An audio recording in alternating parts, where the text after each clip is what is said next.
wildfire south of Ashcroft grew quickly and considerably. Tactical evacuations were conducted, and evacuation orders and alerts are now in place. This wildfire has proven to be extremely volatile, and everyone in the area should leave immediately if they have not already done so.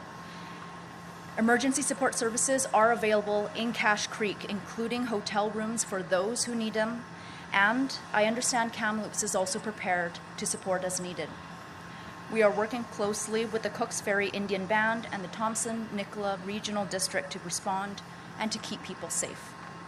I am thinking of everyone who has been impacted as this situation unfolds. We will be able to share further updates later today.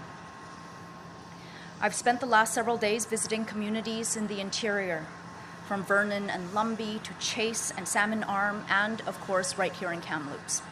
It is a privilege to be here in such a beautiful part of the province.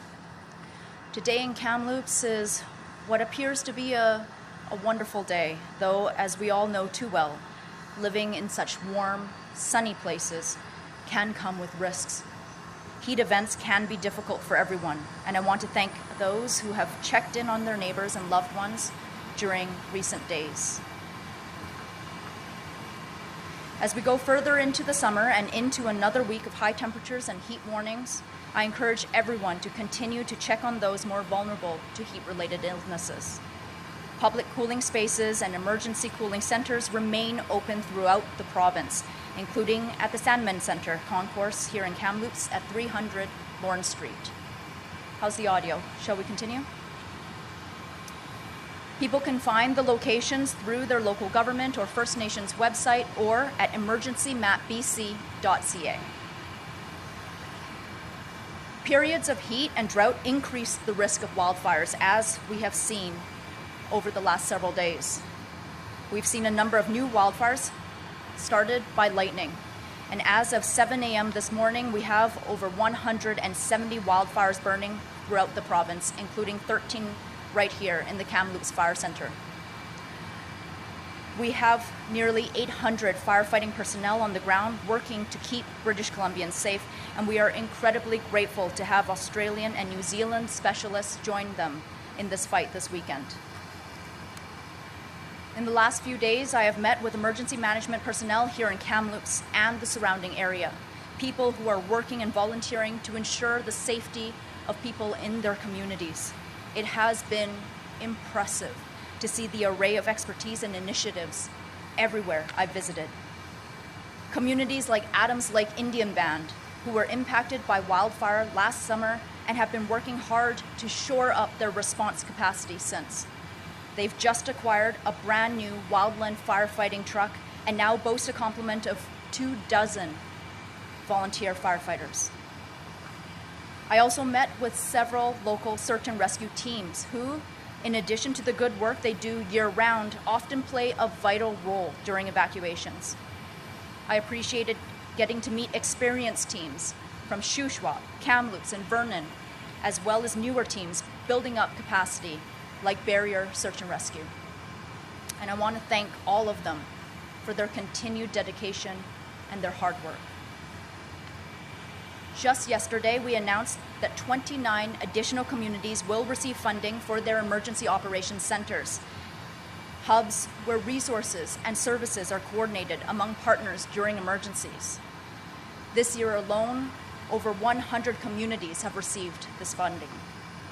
Part of this funding will support the work we're doing with the Thompson-Nicola Regional District so that they can create and stock a mobile emergency operations center, as well as install equipment and solar panels for their existing EOC to keep the center stronger and more resilient during times of emergency.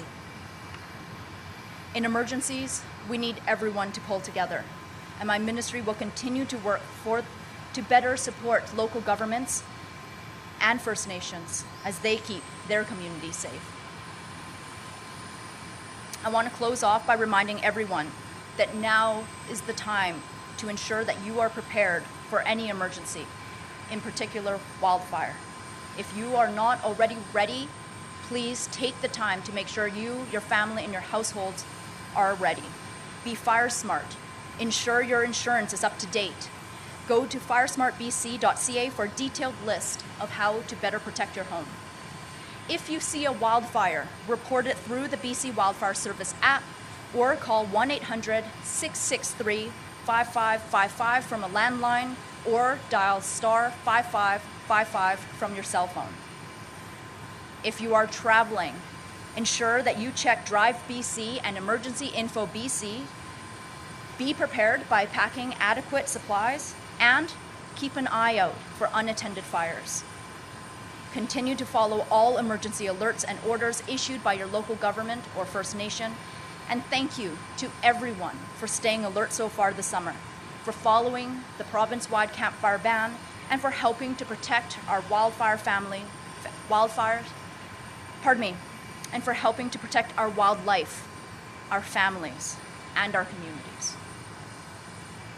I'd like to thank all British Columbians for your dedication and your hard work.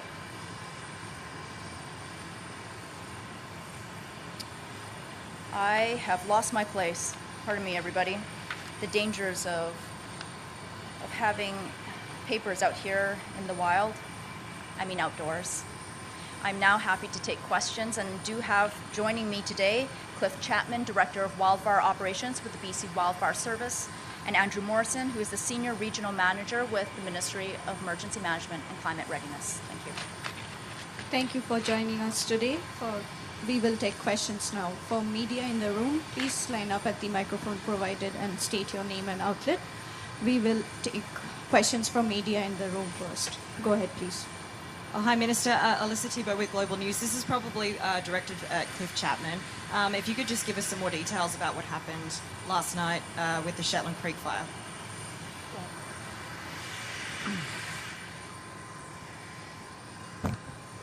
Is that picking it up? Okay, thank you for the question. So the Shetland Creek wildfire and the Tate Creek wildfire merged yesterday afternoon. So that is now one fire, and on the BC Wildfire Service app, it is now showing as one fire. So I want to clear up any confusion that we won't be posting around the Tate Creek fire anymore. It is now the Shetland Creek wildfire. Yesterday, the decision was made to send an incident management team. It was actually the night before a decision was made to send an incident management team to that fire. They arrived late last night and are still transitioning in this morning. We also had, or heading there right now and on site is 2 unit crews and 4 initial attack crews, somewhere in the neighborhood of 55 individuals to support suppression efforts on that fire, in addition to structure protection and structure defense personnel and a specialist that is working to secure any of the structures in the valley bottom that fire might be threatening. At the last update I received, there was no impact to structures, although they are threatened. That's why the order is in place. And we'll be focusing our effort through the incident management team and our ground resources trying to protect those structures today. That fire saw aggressive fire behavior as we entered into the evening last night, what we would consider rank 4 and rank 5. And the suppression efforts were really challenged on the ground. And so our efforts really focused on trying to ensure that we got people out of the evacuation orders area safely and quickly. And we, for the first time this season on a wildfire, we actually deployed our night vision capable aircraft onto that fire. It came over from Penticton to support, to ensure that our crews were safe on the ground and to support both the evacuation order and getting people out, but also our ground operations so we could do them more safely. There'll be more information coming on this fire as that incident management team gets embedded today. And likely you'll see local posts from that incident management team on our Facebook page and on our app. Do you have a follow-up? Can I just make a quick audio check? Is everyone still all right for us to carry on? Okay, great. Yeah, so yes, again for Cliff, just to talk about like the growth that happened, can you just maybe talk about the weather conditions and why that fire grew so fast? Yeah, thank you for the follow-up on that. So as we've been discussing at the media availability last week and then also as we've gone through the last 7 days of continued hot and dry conditions, in particular in the Fraser Valley, we see record-breaking temperatures. And the other part about the Fraser Canyon and in that valley is not only do we see localized or the regional winds that we were forecasting to be somewhat aggressive yesterday, But then you get the valley effect of just how tight the valleys are there. And so what we saw yesterday afternoon with the change sort of from a very stable air mass to an unstable air mass, what that really means in sort of simple terms is we saw an increase in wind. That increase in wind pushed that fire over the ridge, combined the Tate Creek and Shetland fire together, and then created a flame front that wind had a lot of energy to push down the valley.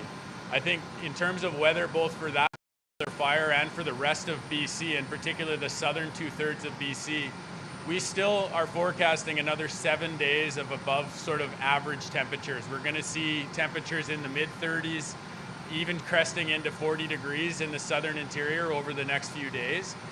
And that's going to be followed, that's going to be also have wind associated with it on Friday this week and Sunday this week. So for all of British Columbians, my message is be diligent. We are going to see lightning. We saw 1,300 lightning strikes yesterday, many of which started fires in the Southeast Fire Center, and we'll pick up more today. With lightning, we're also going to see wind, and so we need everyone in BC to do diligent. And if you're on an evacuation order, please leave so that we can do response in that area. Any other questions in the room? Please go ahead. This question might be for Cliff Chapman as well.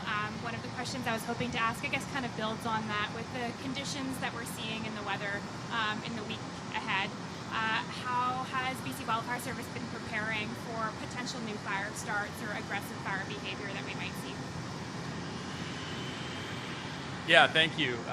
So obviously we watch the weather all the time, really on an hourly basis, trying to understand where the potential is for new fires and what those fires might do. And we have a predictive services unit that is constantly feeding us that intelligence.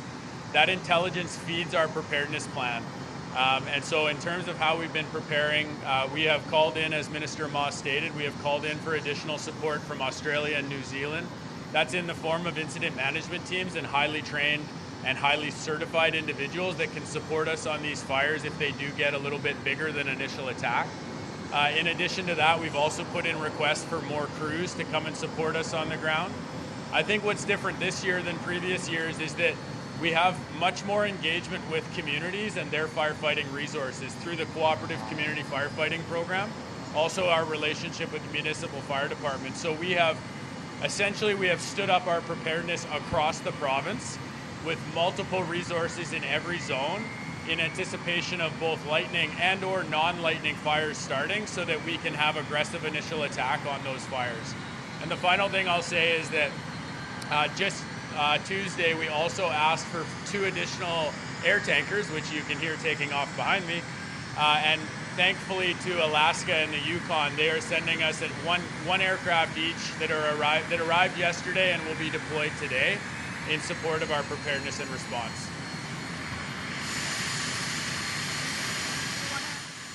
Do we want to take a pause? Okay, we're going to take a pause to allow the aircraft to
you, yes, and my apologies, I did not introduce myself properly. I'm Kristen Holliday from Castanet News.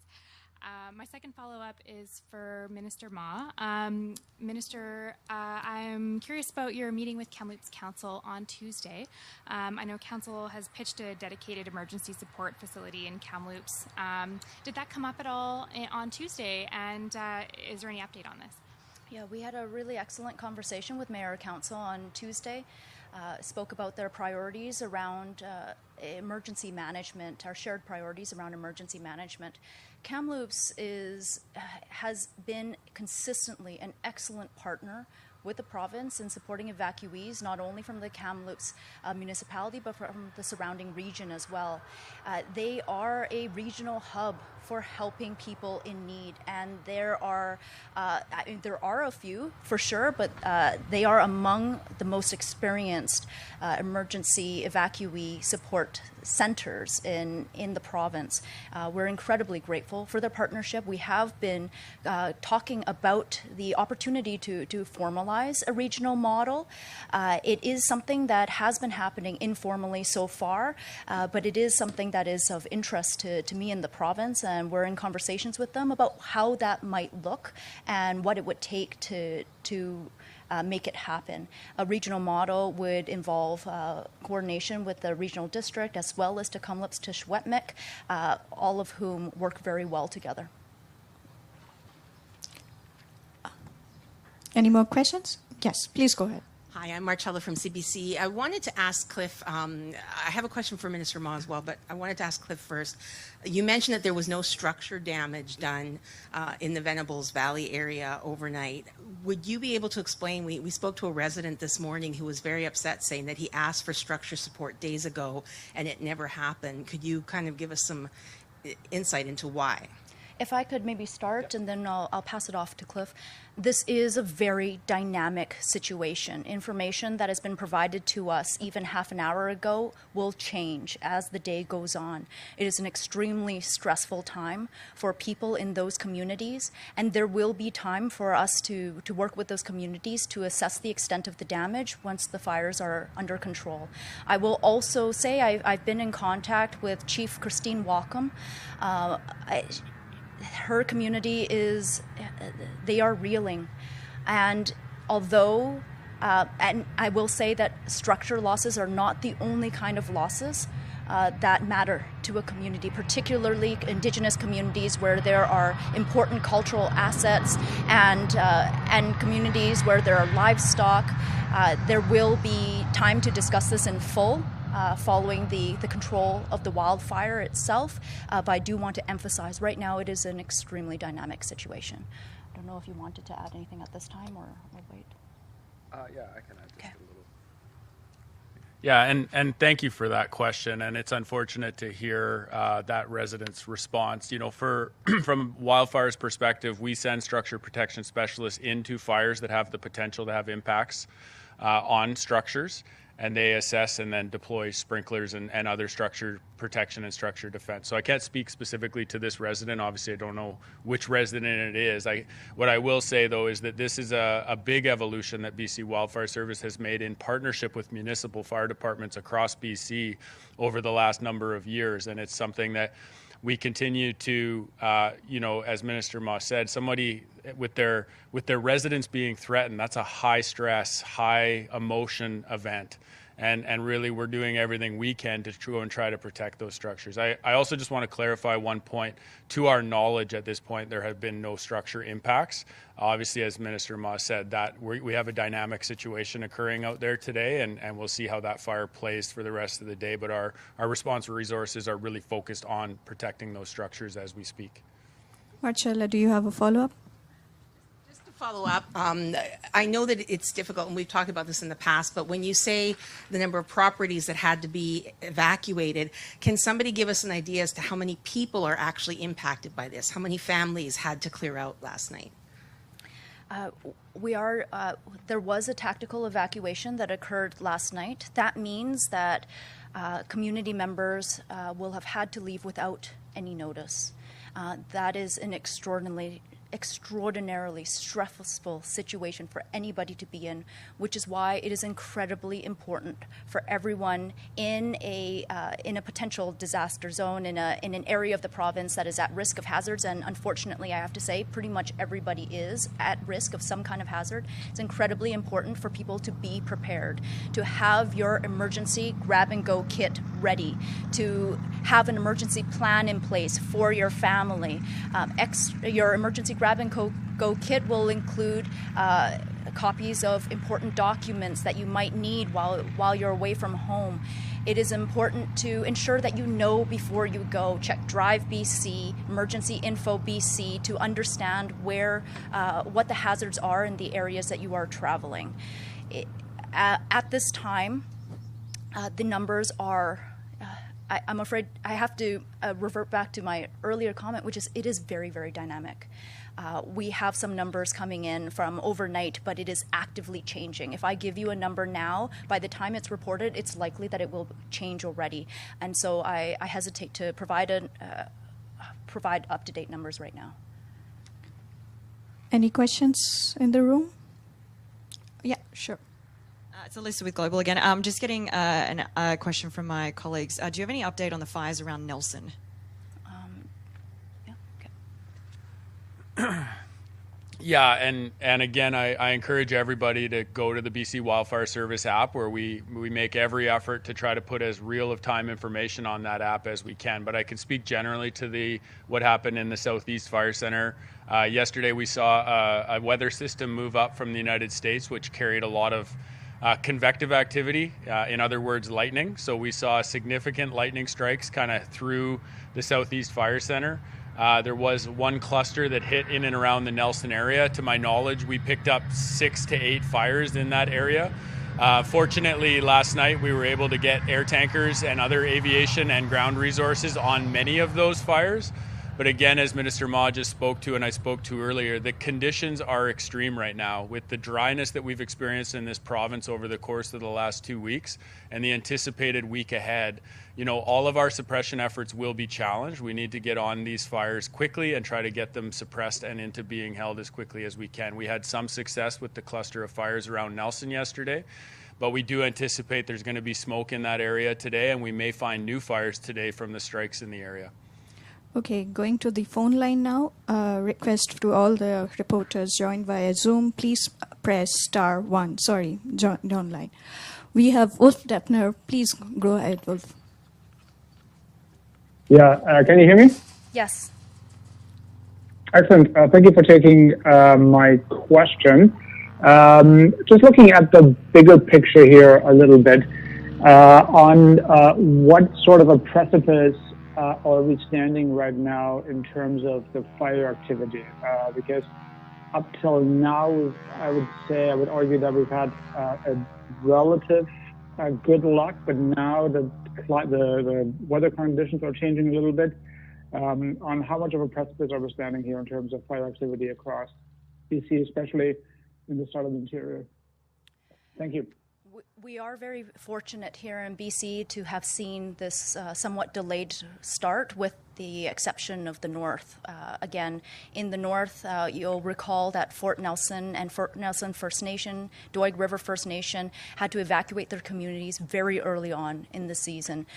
However, the wetter, cooler temperatures that we saw through May and June did allow our crews to concentrate their efforts up north where they are needed. That being said, we have also been communicating to the public consistency since early July that as temperatures rise, as the climate, as the weather dries out, we are still in drought conditions in many parts of the province, and those elevated temperatures are increasing wildfire risk. We're seeing that this week, which is why the BC Wildfire Service has been proactive in requesting additional resources from outside of the province. Specialists from Australia, New Zealand have already arrived. I will pause here to see if Cliff has anything else that he'd like to add. Yeah, thank you. Thank you, Minister. And Wolf, thank you for the question. I'll be really clear. I do believe that we are on the precipice of a very challenging 72 hours. We saw lightning come through yesterday. That's now being replaced with 30-plus degree weather over the course of the next 24 hours, and we anticipate more lightning in the northern half of the province today, significant lightning, as well as potentially lightning across British Columbia tomorrow with localized convective activity. Obviously, lightning is our primary source of new fires right now. And so as that lightning hits and with the conditions and the dryness Minister Ma spoke about, I do believe that we will have challenging fire situation in BC as we witnessed last night on the Shetland Creek fire. But obviously all of our focus is trying to be aggressive in our initial attack and ensure that we have the resources attacking these fires as quickly as we can. Wolf, do you have a follow-up? Thank you. Both Minister Ma and Cliff Chapman mentioned the additional resources that have come in or on the way in.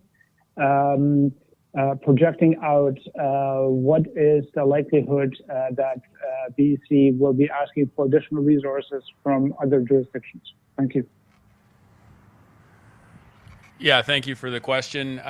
So the likelihood I believe to be moderate to high.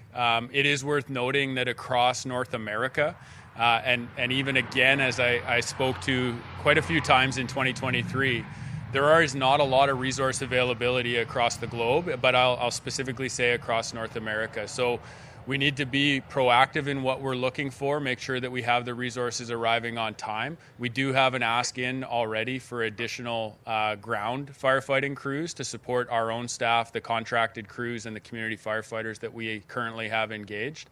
And there has been no answer to that request at this point from CIFC, the Canadian Interagency Centre. So I anticipate we'll continue to look for either specialized and or a group of resources, and that can include aviation resources like we requested a couple days ago.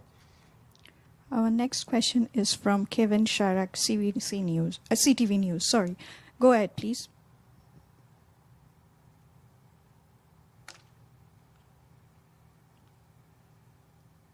Are you there, Kevin? Okay. Do you got me there? No. Could you please Hello? repeat now? Oh, there we go. Thank you. I guess this question would be for Mr. Ma. I know you mentioned it's a very dynamic fire, the Shetland Creek fire, and it's hard to put a number on the number of people who've been evacuated thus far, but can you at least tell us if it's in the dozens? Is it more than 100 people? And I guess I'll just include the follow-up here as well.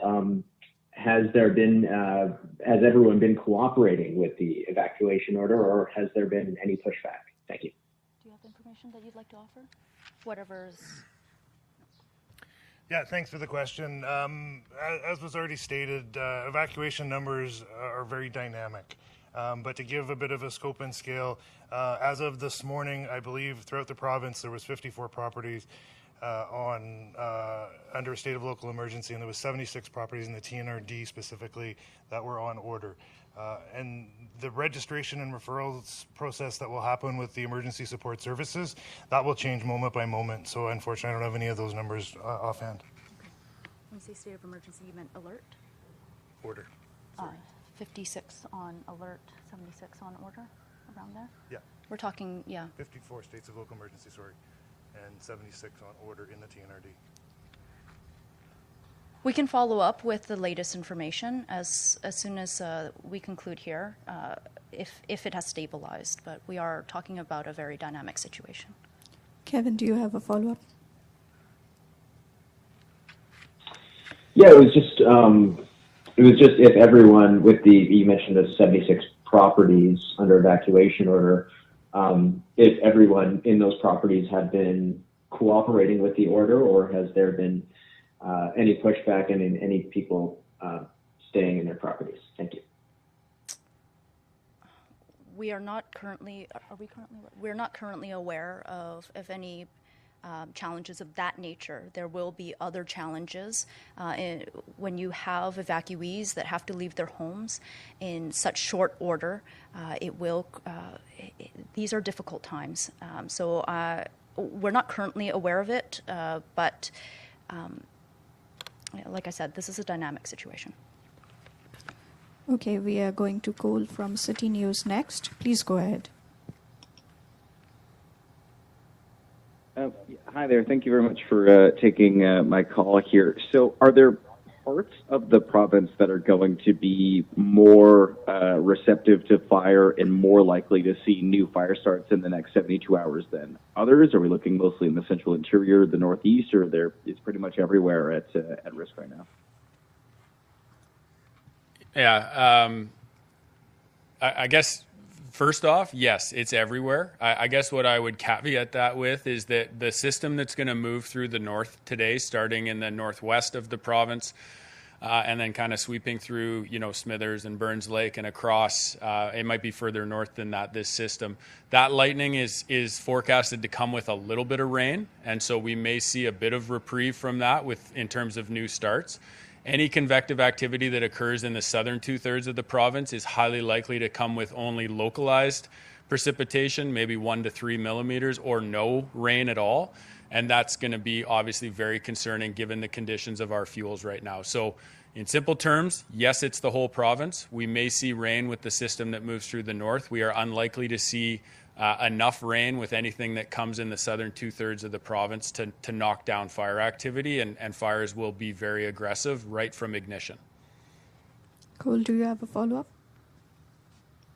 Yeah, obviously this year and last year, very different situations, but with as Minister Ma put it, the delayed start to this year's fire season, how is the BC Wildfire Service doing in terms of resources, crew, fatigue levels? Like, I guess, are you fully ready for what's coming over the next 72 hours?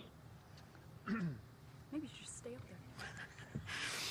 Yeah, thank you for that question, and sincerely appreciate the check-ins on our people, and I'll start there. I think as an organization, we experienced a tremendous loss last year, which has been spoken about, and it took us time over the off season to, I think, recover from that, and we'll continue to always mourn the losses that we faced last year, and I'm talking about the human losses within the organization.